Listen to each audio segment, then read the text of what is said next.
मुंबईतील इस्लाम जिमखाना येथे केंद्रीय अल्पसंख्याक मंत्री मुख्तार अब्बास नक्वी यांच्या उपस्थितीत हज टूर ऑर्गनायझर्स असोसिएशनची बैठक नुकतीच झाली।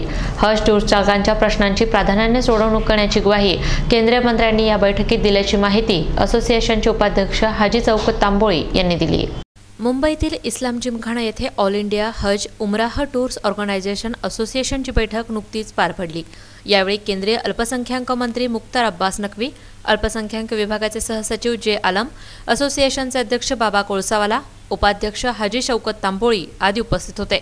शौकत तांबोळी यांच्यासह उपस्थित पदाधिकाऱ्यांनी केंद्रीय मंत्र्यांसमोर हज यात्रेसंदर्भातील विविध प्रश्न मांडले। हज उमरा यात्रा करणाऱ्या सौदी सरकार 2000 रियालचा अधिभार लावते। हा अधिभार रद्द करण्यासाठी केंद्र सरकारने प्रयत्न करण्याची मागणीही यावेळी करण्यात आली।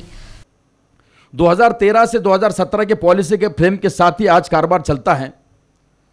सऊदी हुकूमत की एक तमाम हुकूमत को गाइडलाइन थी कि मिनिमम कोटा किसी भी पीटीओ को 150 का होना चाहिए, और ये 2013 के अंदर इस तरीके का सर्कुलर हिंदुस्तानी हुकूमत के पास में बिल्कुल आ चुका था।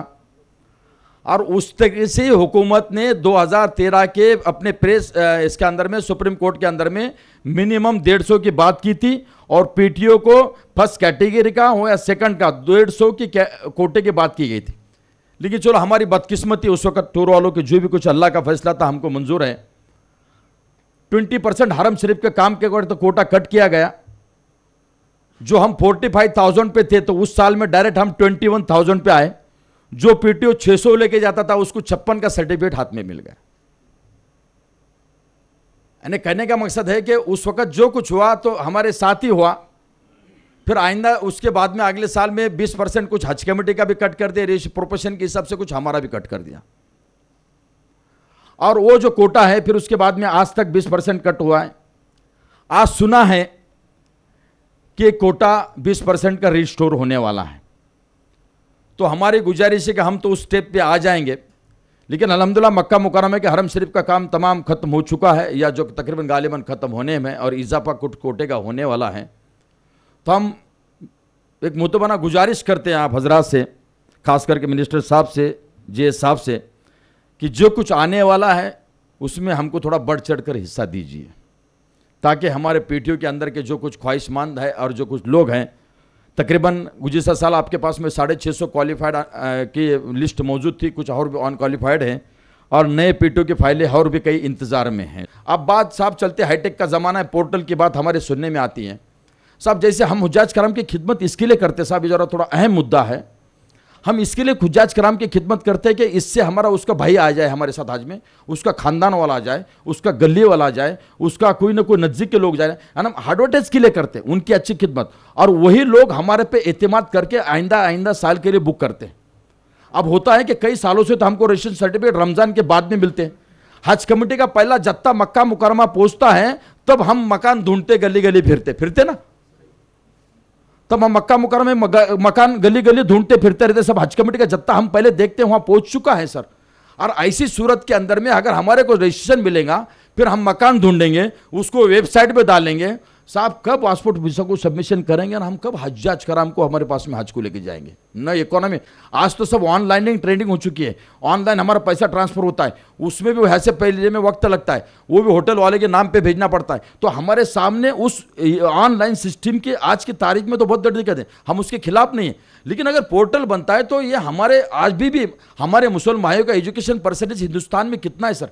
उनको कोई कंप्यूटर का नॉलेज नहीं। आज भी हमारा कोई टूर ऑपरेटर जाता है तो क्या करते हैं, कोई फॉर्म भी भर के देते हैं जल्दी साहब, वो बोलते नहीं तुम्हारा देखो। उनको रियाल के नोट गिनने आते हैं, अभी तक कई हुज्जाज कराम को रियाल भी गिनने नहीं आते सब। अब वो का कंप्यूटर सिस्टम से वो टूर वाले का पैकेज ढूंढेंगे, मक्का में ये होटल, मदीना में होटल, खाना ये देंगे, वो देंगे। ये हमारी एक रिक्वेस्ट है सर, हम सबके टूर वाले की जानिब से बात कह रहा हूँ, मुनासिब समझता हूँ मैं, कि ये पोर्टल जो सिस्टम है आज की तारीख में तो हमारे हिंदुस्तानी हुज्जाज कराम के, अब क्योंकि अब उतना पढ़ा लिखा हमारा मुस्लिम भाई आज तक हिंदुस्तान का है नहीं, और वो कैटेगरी तक पहुंच नहीं पाता है। केंद्रीय मंत्री नक्वी यांनी हज यात्रेसंदर्भात खासगी टूर ऑपरेटर्सच्या मागण्यांवर सकारात्मक निर्णय घेण्याचं आश्वासन आपल्या भाषणात दिलं। जो दिक्कतें हैं वो, और अगर कोई हाजियों की दिक्कतें या एक्सपीरियंस उनके साथ है तो वो शेयर करके उसको हम आसानी के साथ कर सकें। और हमारा मुझे पूरी उम्मीद है कि जो पूरे मुल्क में हमारे जो प्राइवेट टूर ऑपरेटर्स हैं, लगभग 36,000 हाजी हजरात पिछली बार गए थे, और वो जो है वो बेहतर तरीके से जो लोग जाना चाहते हैं, प्राइवेट टूर ऑपरेटर्स के थ्रू जाना चाहते हैं, उनको जो है।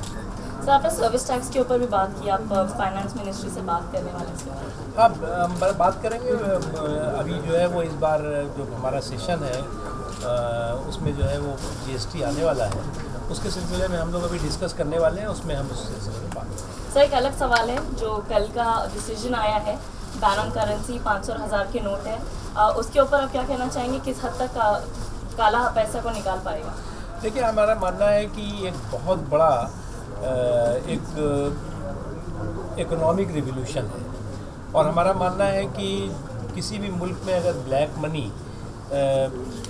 हद से ज़्यादा होगी तो वो मुल्क की इकोनॉमी जो है वो कभी भी तेज़ी के साथ आगे नहीं बढ़ सकती। इसलिए आज की तारीख में जो फैसला हुआ है वो फैसला जो है वो मुल्क के गरीबों के लिए, मुल्क के कमज़ोर तबकों के लिए, और मुल्क के वो तबके जो जिन तबकों के तक विकास की रोशनी, तरक्की की रोशनी नहीं पहुंच पा रही थी। या बैठकीस भारतातील 150हून अधिक पदाधिकारी उपस्थित होते। महानगर न्यूज डेस्क, महानगर न्यूज ब्युरो।